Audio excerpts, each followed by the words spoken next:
Hello everyone and welcome to our latest webinar. My name is Sabo Roland and I will let Tomislav Kozacinski give his presentation about the need for designers basically. Tom? Brief intro. Thank you. Hi, everybody. My name is Tomislav Kozacinski. People in UK call me Tom for short. I'm a product designer by day, stand-up comedian by night. And today I will be talking about why companies without designers are building a catastrophe, which is a talk focused on the need for designers within larger organizations or startups that are working with a lot of customers or customers in general. I will be sharing my presentation with you here. Hopefully everybody can see my screen. Ronald, is everything okay on your end? Yes. Okay, great.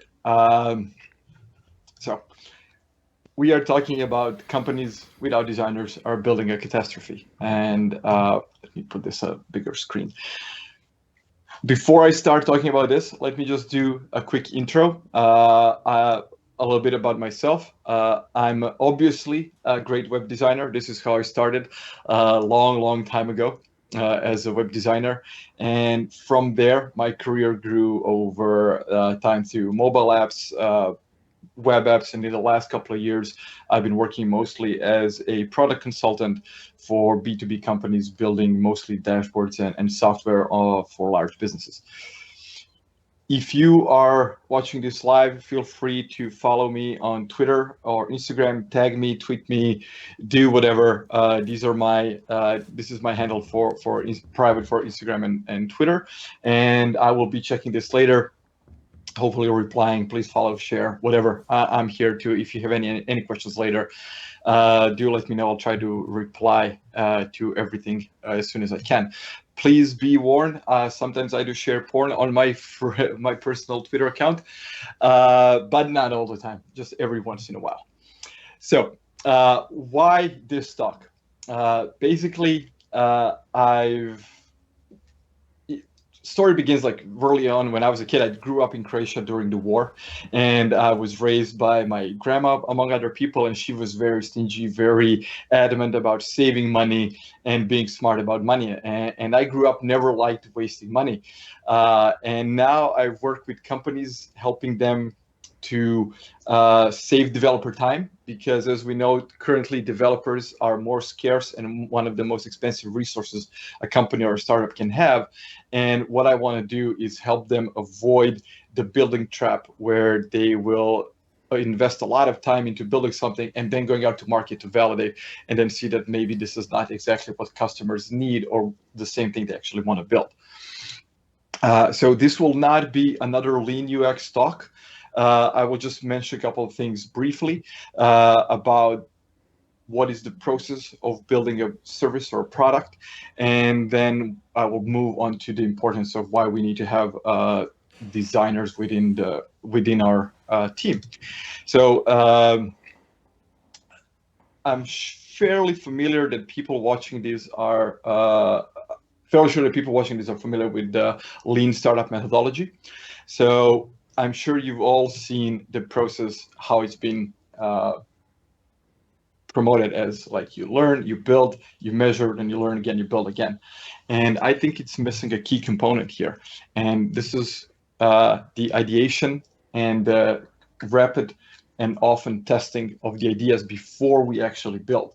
So there's no more just get it built within the companies, especially with the expenses of development and time to market costs rising. So I want to tell you a little bit of case study that I did where I learned this, unfortunately, the hard way. I spent a day with something that this company called campaign managers. These people were working on an internal CMS for a big company that is managing a lot of ads at the same time. So imagine that you're, for example, a McDonald's, that you have hundreds of ads going on all the time, and you want to swap out your ads for another campaign. This particular software did not have select all, delete all function, and their people had to go in and manually select every image, delete it, and then do one by one. And they were losing a lot of time daily on these minor mistakes that were just poor UX within this product that cost them a lot of time in the end. So it was an oversight because they never had a proper design function when building this software. So they had 47 employees that were losing approximately 1 hour per day, and their salary is 30 pounds per hour. So that total around over 28,000 pounds per month in lost time just on managing software because of its flaws. So that's over 300K per year. Once they did like a daily research, went through all of the problems the software has, it was a lot of minor fixes that just streamlined their day-to-day operation, and it saved a lot of money. This is a problem that happens when you have the Agile that doesn't implement because the Agile doesn't have any clear role defined for UX and UI work. If you ever seen this Agile sprint process, you will see that they're just lacking the component that is designed. So I say developers are never to blame because developers are just doing whatever they're good at doing. And one thing that is kind of evident here is that you will have companies where developers will be in charge of UI. And then I'm sure that everybody knows when something is designed by developers, it never looks good. But understanding the user needs and what are the problems that we want to solve for our customers, we need to do this by implementing design thinking and having people before the part where we start to build software. And you will usually get that nothing worked as planned, everything worked as design. And I like to say there is no product that is not designed. I've heard people say, oh, we didn't design, we just built it. Everything is designed, only few things are designed very well, and everything else is just designed poorly. So imagine that you have a company that's building a new feature or a new project. And I'm going to give you an example. Let's call it a volume control app. And they say, okay, we want to build a volume control app for our computers that's going to be the best volume control slider. And they talk with marketing team and they will market the shit out of this best volume control slider. And this is something that it might look like if you ask people, like, you can get volume slider for a monthly price, but for free you cannot set the tone or anything. And they say, okay, but we need more of an advanced volume control. Let's talk to developers to see what will developers say about the advanced volume control. And you will get something like this. Developers will develop very advanced solution for the volume control. And again, this is not something that customers want. Okay, but can we make it more user-friendly? You will get something like this. This is user-friendly. People will just make the noise how loud they want their speakers to be, right? Wrong. So it works, but it's not fun. We needed to make more fun. I'm sure a lot of people heard the term gamification. We need to gamify our product or whatever it is. So you get the gamified volume control where you're basically just trying to get the better experience. You just keep shipping and it will figure out what users want in the end. And this is, I think, bad approach because while you're shipping and trying to figure out what your users want, you're wasting a lot of time and money, and you're just basically allowing everybody else to do something better. So we need to combine customer experience with lean UX and agile process while building products. And this is one of my favorite charts that kind of shows where we want to be before we even start to build our product in the red phase, where we need to observe and brainstorm and hypothesize and then validate, test early, test often, and know what our customers want before we commit to building something. And you will see the agile is just a little part of the actual build process. I was once involved in a company that, and this is unfortunately a true story, one of the executives in company, he did a quick wireframe using Microsoft PowerPoint, where he just wanted to showcase how the product should work. And they never consulted any designers. They never consulted anyone. They just kind of went with it, shipped it to a development team that was offshore. And the development team built a software that looks like Microsoft PowerPoint. and it didn't work. And they were surprised, why are the customers not buying their solution? Because it looks ugly, it doesn't work, it's not clear how it works. And this is what design needs to have, why design needs to happen before, because we need to make clear to everyone what we are building, what is the solution, and how it's going to work. And one of the mistakes that I made when I joined a company where I was the only designer is that everybody knows what is user experience and how it differs from UI. And I've seen a lot of people confuse the two, because in the last couple of years, UX UI kind of became the same thing, and it's not. So I ran a little workshop within the company where I was speaking about the values that we are bringing in as a team, why we want to implement user experience and user research and prototyping before we actually start building. And a lot of people were just nodding along. And I thought, like, yeah, everybody understands, everybody's on the same page as I am. And then it turned out that they are actually not even aware of what needs to happen and what everything is. So what we need to do as designers is be the champion of designs, but also people who are building a product and building a company, you need to be aware that you need to onboard people who will help you bring your vision to life, who are not just developers.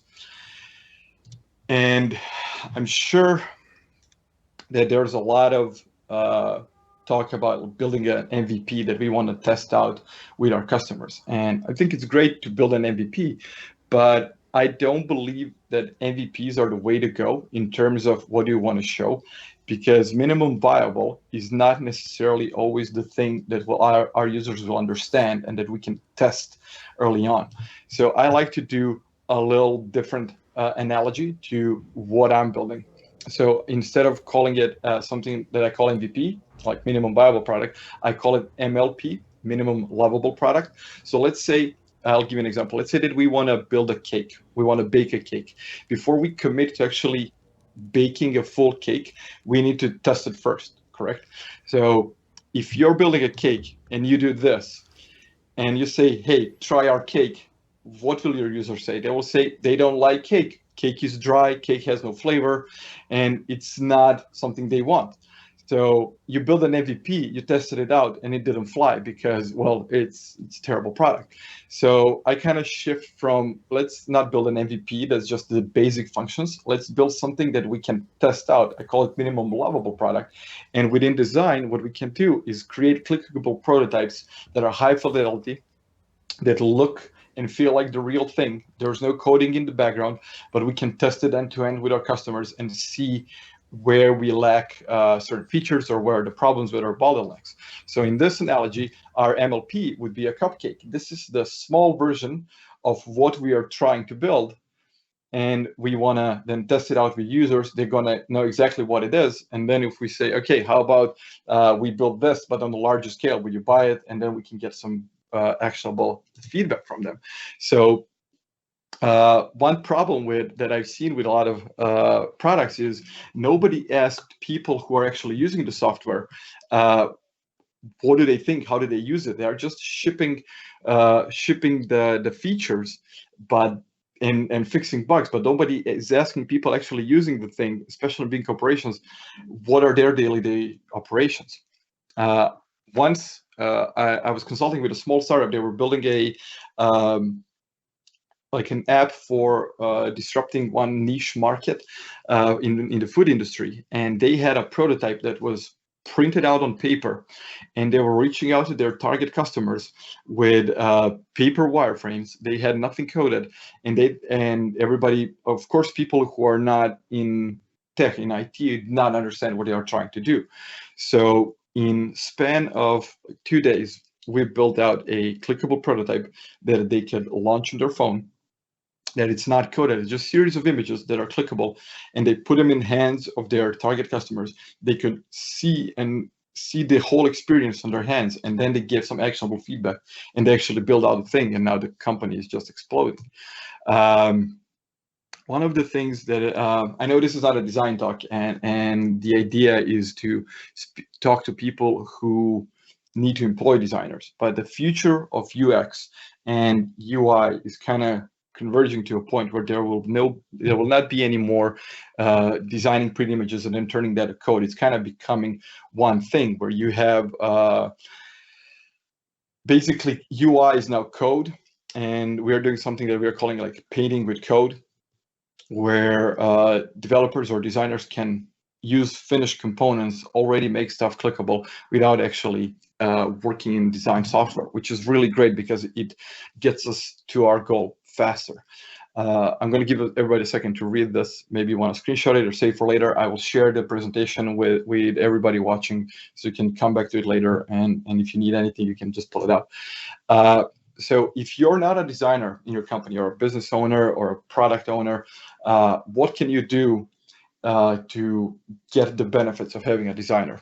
One thing that I would like to say is, like, do not train people who are not designers to do the work that designers do. Don't send a front-end developer to a 3-day UX bootcamp and to just get him up to speed and do something that designers have been doing their whole life. This is me 25 years ago in front of my screen, in front of my first computer, and first thing that I opened up on my computer was Paint. And before I used Paint, I was plotting lines in BASIC, trying to draw digital images. And you don't want to train somebody for 3 days to do something that I've been doing my whole life, and vice versa. You don't want a designer. Imagine me trying to go to a 3-day JavaScript bootcamp so I could be a developer next Monday. That would never work. So what you would need to do is fight for your team. Make sure that you have people working on a project that can support it end to end. Of course, designers will want more designers, developers will want more developers, and so on. But as a founder, as somebody who's running a company, you need to think about your product end to end, not just the build part, but also the whole, how it comes together, how it gets to be, and how it works with your users. So you need to kind of think holistically. I always advocate for hiring great people. My advice is, like, rather hire somebody half-time who has more experience but costs more than hire somebody cheaper on full-time because it will cost you more in the end. I've seen this recently where a company hired a very junior person to continue building the product after they launched their MLP and an MVP, and they're in the initial phase.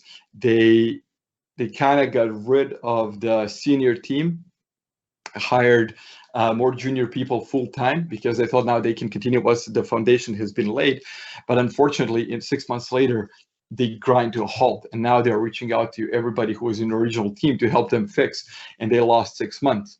So I think this is the way to... mistake I've seen happen many times in many companies.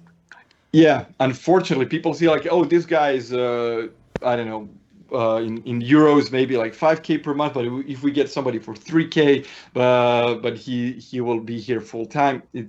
I really do not believe in ass and chair time, especially when I don't want to change topic now to the hiring and freelancing and all that side of this story. But when communicating with people who are hiring managers or company hiring people, I've seen the shift. That's one of the positive things of coronavirus is they now know that companies can work remotely and people can work from home, and it's not a problem. But before that, it was a huge barrier to break, to tell them, like, we can work from home and we can bring value. And one of the things that I heard a lot, especially in UK from older people, is, how do I know that you're working? And I think that's a very bad way of thinking, because it doesn't matter how much work is getting done, how long do you work, as long as the work is getting done. And I currently hire a couple of people, and when they were interviewing for my company, I told them, I don't care about how much you work, as long as we have our targets, we know what the results need to be, and what are the deadlines. And if you make the deadlines, I don't care if you work 1 hour a day or 12 hours a day. If you're really great at your work, I will pay you the same at the end of the day.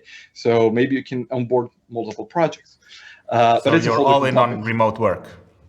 Yeah, I've been remote work ambassador for the past 10 years, and I'm more than happy to do a talk solely on freelancing and remote work. But this is just for the part of the value of designers within the company.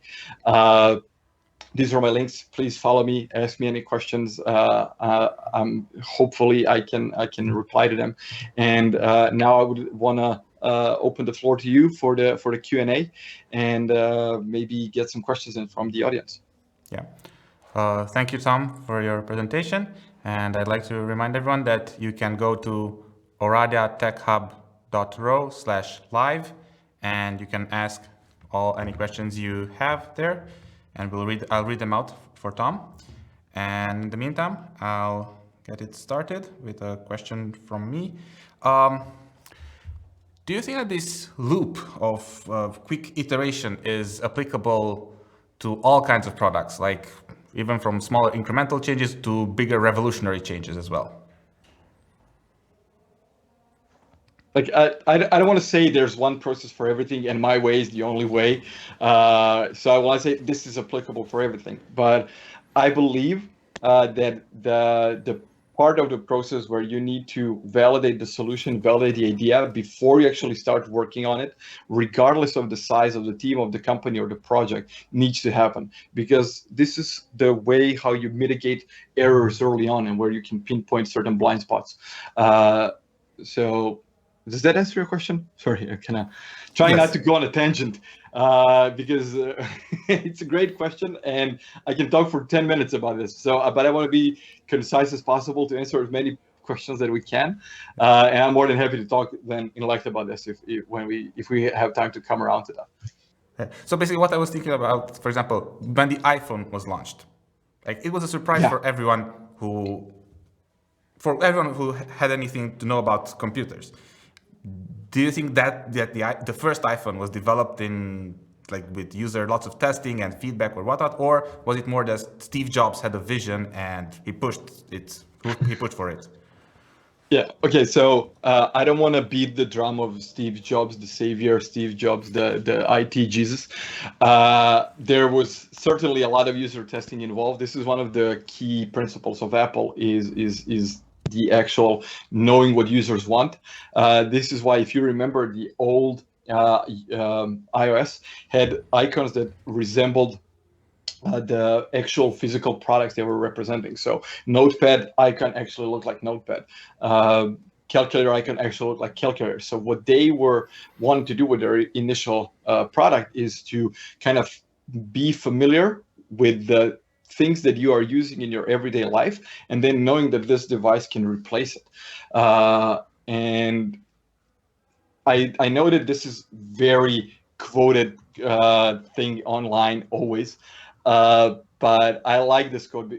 I don't know if it's really Henry Ford's or not, but Henry Ford supposedly said that if you ask what people wanted, they would say faster horses. So when you're building something new, you cannot rely on your old knowledge to build something new. But there are hypotheses that you can chunk out and test out with people before you build out the whole thing. So I don't know if this would work for a first car or a first phone, but iPhone was not created in a vacuum. We did have smartphones that were just not touchscreen.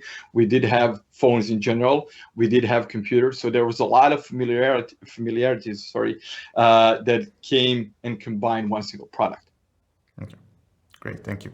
Another question would be, you mentioned that in the traditional Agile software development methodology, there is no space or dedicated space for designers. Do you have any experience, or what kind of changes do you propose or to incorporate this better? So, like I said during the presentation, one thing that if you look at, I don't have this at hand, like a DevOps process. DevOps is, I really like the idea of DevOps and how it works.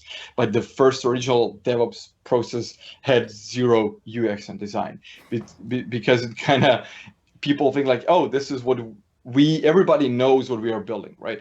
So my proposed change, and again, I'm not saying that this is the only way or I am the way, but the changes to when I onboard a new company or a new product or a new startup or whatever, I like to have a sit down with building a team that comprises of whoever's the stakeholder in the project or company, leads of every team, whether it's marketing, development, design, everybody. So they need to come together and decide what they are building. So there needs to be alignment across teams. Otherwise, what happens in companies, you start to get silos. And then when the company builds multiple products, you get multiple silos for every product when they do not communicate between each other. So what I propose is have conversations across teams and across products early on with everybody who gets involved on every level. And then if you do not have certain functions within your company, it's always good to have at least fresh pair of eyes. This is why consultants are good. They can come in for a day, tell you, oh, this is what we think, this is what we believe, give you feedback, give you like an outside perspective or fresh pair of eyes, or be a good sounding board to see what you might be lacking. And I've seen a lot of people have blind spots. Everybody has a blind spot. So especially when even when I'm building my own projects and I'm a designer, I always turn to my friends who are designers and my friends who are developers to give me a second opinion, because when you're too close, it's easy to miss some of the important parts. Okay, great, thanks. Question from the audience. What do you consider as the most important quality for a designer? Most important quality for a designer. Well, I would say a designer's curiosity would be one of the first ones, and the other one is to leave ego behind. Where I've seen a lot of designers are very passionate, very passionate about what they do, but then it's easy for them to get attached to their work, and they don't know how to take on actual feedback and actual criticism, and it turns out to be a kind of not great for the team. So when I'm hiring designers, I tend to see how they react when you try to give them feedback on their work, when you deconstruct certain ideas, how they will defend certain decisions that they made. So you build this, okay, tell me why. So they need to have reasoning behind decision they made, because if they said, oh, it's a trend or it just looks beautiful, then I know that the foundation is missing. So they need to have like curiosity, have the foundation, and leave the ego at the door. Yeah, I agree with this. Yeah, being able to take feedback is very important, but it's also a skill that few people manage to master really well. Yes, but that also doesn't, that's not only for designers, that goes for everyone. I've seen business owners and stakeholders where they think their way is the only way.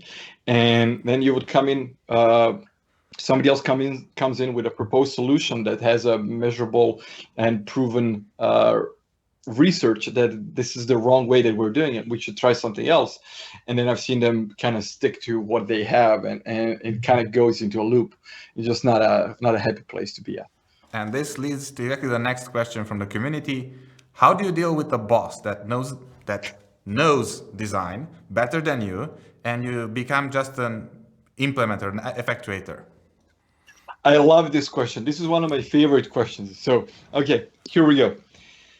I don't want to turn this into a coaching session, and I'm not a life coach, but I like to say to people, you are in charge of who you are and how you react and what you do and how you communicate with people. If you're working in an environment where your boss or whoever is above you thinks they know better, and you're basically become just an extended arm of their ideas, and you're basically not doing the work, you're just doing whatever they tell you. So you're either overpaid design monkey, or underpaid, whatever you are. But if you're not feeling happy, just leave. Tell them what you think. Tell them how you feel. Tell them why you think it's better for them to listen to you. At the end of the day, they are paying you to do the work. So they are paying you to relieve them of thinking about design or whatever. This doesn't go just for design. This goes for everything. So if you find yourself in a position where boss thinks they know better, sometimes they do. But if I'm working with let's say a brilliant senior developer who never installed Photoshop in his life, and he tells me, oh, I think this should be like this or that, I'm more than happy to onboard the idea, but I will ask them why. I will hold them to the same standards that I hold designers to. So tell me, why do you think this is better? If they give me the reasoning and explain why this is the way it needs to be, especially if they have industry experience, if they've done this multiple times and they've seen the way that's being proposed by designers is wrong, then great. on board your feedback and move on. But if they just say, oh, this is how it is because I say so, then it's kind of, well, fuck you and go somewhere else. I know that not everybody's in a position to just quit their job and find something else. But if you're really, truly not happy with how people are treating you in the organization you work with, start to align something better. Once you plan out your next step, pull the trigger, leave the company and go somewhere else. All right, thank you. Another question. How do you sell the need for a designer to upper management? What do you think is their greatest pain that we could exploit? Money. This is easy. So the example that I gave is a great example of how they could have saved a lot of money if they implemented design early. So the company in question, when I was speaking to the people using their software, I came to do like a day of research and just to see how they are operating. And they told me no one ever asked us this. So when I came back with the basic math calculation, like these are the flaws that we identified. This is how much time they're losing. And this is what it costs on a yearly basis. And it turned out over 300K. And then I told them, hey, I need 10K per month more to hire another designer. It was a no-brainer for them. It was like, yes, because I told them, this is how much you're saving. Imagine how more we can save if we have somebody dedicated on the team doing this daily. But you need to allow those people to do the work and then listen to them. So you sell design as a value in terms of we will save you money in the long run. We will streamline the process, and depending on the type of business, especially if you're a B2C, if the client is B2C company, then you kind of do what I would do is like do the comparison between the old way and the new way with the customers, get feedback. If you get the customer validation and you tell them like, this is what our customer's saying, this is what they want, and this is what we can give them, and our sales will rise or whatever the metric is for the company, then you go that route. So at the end of the day, businesses just care about making more money, and we shouldn't lie to each other. And of course we want to do good work, but at the end of the day, everybody's here to make money, and businesses exist to make money, nothing else. So if you tell them by doing this you're going to make more money, there's no reason they shouldn't listen to you. Great. Next question is from the audience is, how do you make your price? How do you charge per hour or per project, and what's your process? Okay. This is one of I actually do run a workshop on pricing itself. So it's a big topic, but just to give you a quick run through the pricing process. I shared the link to my Breaking Freelance Instagram and my newsletter. There, a couple of posts ago, there's an actual like slider how I calculated price for first-time freelancers, but I think it's good for everybody. So first of all, I never charge by the hour, because hourly rates will punish you in the end. Imagine that let's say you're a developer, and a customer comes to you and says, okay, we need this, whatever it is, platform, website developed. What is your price? And you know, like your hourly rate is $50 per hour. It takes you 200 hours. So it will be for them 20, so 200 hours times 50, $10,000 for the project, right? So great, $10,000 for the project. You get the project, you build it. It takes 200 hours. Well done. 3 months later, you get another client, wants the same type of project. You tell them, oh, it's going to be $50 per hour. But you already did this project. You have the knowledge, you have the skill, you have the experience, you got better at the job. It didn't take you 200 hours. Now it took you 100 hours. Do you charge them $5,000 because it took you less, or do you charge them 10,000? So basically, by charging hourly and being better at your work, you are being penalized for being good at what you do. This goes same for the designers who are building branding. And people ask them, how many hours does it take you to build a logo? It takes me 30 seconds to draw a logo. If I'm drawing an Adidas logo or Nike logo, it's 15 seconds. Are you paying me for the 15 seconds that it actually takes me to draw something in Illustrator? Or are you paying me for the years that I spent building the craft, understanding the branding. So when I say to people, when people are trying to decide on their pricing, never go with hourly. You can have your hourly rates in terms of how many people you have on your team, what is your overhead, your taxes, so you know how much is your company or team is costing you per day, and you know what is the minimum amount that you need to save, you need to earn per month to pay your team, to pay your salaries, to pay your savings, to make the savings for the future, and so on.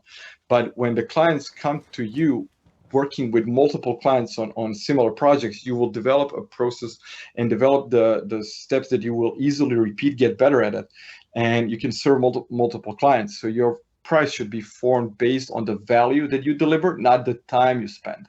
And one of the things that I communicate to people is, I call this the value of life per hour. So you're not valuing your time from 9 to 5. You need to know what is your value beyond that, especially if you have a client that wants you to work overtime, or they want you to put in additional scope. So be aware of the scope creep. So when you charge them by whatever is the value you are bringing to them. And then we get to value-based pricing, which is kind of difficult, because imagine that you want to, let's say, I don't know, let's say you want to build a software for their customers that's going to make their job 10 times easier. So you say, okay, your job's going to be 10 times easier. You will have 10 people working in your company who build a software for you. They will not spend 5 hours a day now. They will going to spend 1 hour a day. So they will be faster. They can get more clients. At the end of the year, if they get 10 more clients, 10 times more clients make 10 times more the profit. Do you charge them 10% of their total profits, or do you charge them the fixed fee? It's good to know what is the problem you're solving in their business, what is the value that you're bringing them, and then based on that, you can form a price. So if you know that you're doing a digital transformation for a company that will, in the long run, help them onboard more clients and make a lot more money, you can say, okay, in your head, you don't have to tell them this, but you can say, I'm gonna charge this like the value of 20% of the total money they're going to make in the first 3 years. And then if they're good at math, it shouldn't be a problem for them. All right, thank you. Fun question from Alex. Is that a cat or a dog behind Tom? It's 2 cats. 2 cats, okay. 2 cats, yeah. And another question from David. Consultant versus in-house designer. I know this is something subjective for you, but let us know some pros and cons for both. Okay, in-house designers are usually cheaper than consultants. That's a pro for in-house designer. They usually come at a cheaper price. Consultants depend. So again, this kind of depends on what do you want from a designer. If you want somebody as a consultant who's very high end, it usually consultants who are high end, they do not get hired in companies. So that type of people will come in to solve you a certain problem, tell you what you need to do, what type of people you need to hire, and then you can hire based on their recommendation or do the process based on their recommendation. So I think it's 2 different types of people. There's no pros and cons in terms of depending if you're a company building software or an agency working bespoke software or website or whatever you're doing for your customers, depends on what your needs are. So if you know that you're building 5 websites per month, then it would make sense to hire a designer that will be sitting there and designing 5 websites per month. But if you have a bespoke project that's like a digital transformation software for a big company, that it's hard to find somebody with specific industry knowledge, and somebody who is that good is too expensive to sit 9 to 5 in your office. So you onboard them for a couple of weeks to give you the bulk of the stuff, and then once it's done, designed, tested, then you can give your local, like your in-house designer, to work out the UI and work out the smaller stuff. That's kind of how I reason this. Cool. Thank you. And another question from me. So I'm more specialized on machine learning, and how do you feel, or how do you find that designers should approach some of when designing complicated products or products that use sophisticated technologies behind them, which are maybe not intuitive? Because oftentimes, in my experience with developing machine learning products, is it's very hard to convey that, hey, machine learning can fail. It's not that silver bullet. And if the design does not allow for the option of failure, then things go bad. Yeah, that's true. So I need to write. I'm going to write this down because these, of course, there's failure involved in everything. So when building complex systems, so let's say that you and me are working together and on a complex system that involves machine learning. First of all, I can speak about myself, but like I'm not a machine learning expert, and I'm sure that a lot of designers are not. But this is where the value of working with the entire team comes to play, where I sit down and then you tell me, this is important, this is what we need to do. I need to understand what is the goal. So we need to have we need to be aligned around objectives. And we say, okay, machine learning does A, B, C, and D, but what do our customers care about? Do they care about A, B, C, and D of machine learning, or do they care about the result that this process will show them? So we need to know what is the goal, what our customers want, and then align on that. And then with design, we would come up with whatever the solution it is. I would need a more tangible example to talk about machine learning specific, but machine learning is happening somewhere there. It's not happening in front of the user's eyes. So we need to know who are our users or customers, what are they doing, what are they seeing, and what needs to happen. So I'm sure I'm going to use Google Analytics, for example. I'm sure Google Analytics does a lot of machine learning, but all I see are charts and graphs at the end, right? So as a customer, I log in and I see, okay, I have a lot of visitors, or I don't have a lot of visitors, or I made a lot of sales, or whatever I'm analyzing. But everything that happens in the background, I'm sure that the machine learning experts and developers conveyed this to designers, and then they said, okay, this is the information architecture that we are presenting to our users, and then how we're going to do the graphics. So it needs to happen. It needs to come from you to communicate that to a designer to understand what we need to show to our users. Cool. Another question from the audience, from Colin. Any advice for developers? What should a front-end developer know about design? Okay, great. I actually currently working with a developer who came to me and said, like, I want to be, so in terms of grades, he said, like, he will never be an A student of design, right? But he's currently like D minus, and he wants to be like B plus. So what can he do as a developer to go from D minus to B plus to understand design? And I think developers, especially front-end developers who have the aptitude to learn design are really great, because it gives you a lot of power against your competition. There's a lot of books. Of course, there's a lot of books that you can read, but you don't have to be a design practitioner in order to understand design. So there are things like, one thing that I always suggest is just Google something called refactoring UI, which is basically UI for developers, and it will show you like some of the rules that exist and why they exist. So learning the basics of what is the function of design will give you a good insight into how stuff works. There's a book written in the, I want to say 70s, called The Design of Everyday Things, which is a great read for anyone, not just a designer, developer, or IT. It's a book that gives you the insight in how designers think and how do you solve problems. And the value of doing this as a front-end developer, as a developer in general, will give you the great understanding, and you will communicate more easily with people, especially with designers who are, some designers tend to be difficult, and they do not explain well what they're thinking. So if you can understand the reasoning behind it without them having to explain it, will give you a great edge. So what you should do, ask a designer to help you out, to give you some starting material. Send me an email. I'll be happy to help. Start with a refactoring UI, and there's a lot of, well, just Google it. It's easy to find design for developers, but just learning the basics will give you a huge advantage against everybody else. All right, thanks. That's a very detailed answer. Thank you. One more question. As a design agency, how do you keep a designer from going solo, from becoming a freelancer? So I don't keep designers from going solo. So I work mostly with freelancers and contractors because I'm one, and this is what I value. So when I'm working with people, we need to align on core values, which is we value results over ass and chair time. We value the freedoms of life, and then work comes as something you do whenever you feel like it and when you want to do it. Of course, it needs to be certain part of your day if you want to make a living out of it.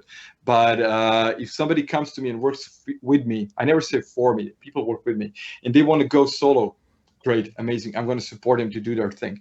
There's two types of people in this industry and in the world. There are people who are solo and people who are have the entrepreneurial spirit, people who want to try these things solo, they want to be independent. And there are people who are just content where they are. They want to have safe job, safe salary. They want to know where the next paycheck is coming from. So if you want to build a team that's in-house that will not leave, you need to seek out those types of people. One of the first people I worked with was a guy that taught me a lot about front end and a lot of design in the first job that I got over 16, 17 years ago. And I decided to go solo. So he hired me. I was in the agency for under 6 months, and I decided, okay, fuck this. I'm going to leave this company and I'm going to start my own company. And I told him, like, hey, I'm starting my own studio. Come with me. And together we're going to do so well and we're going to be even better. And he told me, like, no, I'm good, thank you. What I like to do is I leave the office at 5 p.m., go home to my wife, open up a cold beer, have some chips, watch TV, and don't care about work until the next day I'm coming, which is great, because if you go solo, then you think about this every day. So if you don't want to worry about people leaving, this is the type of people that you need to hire.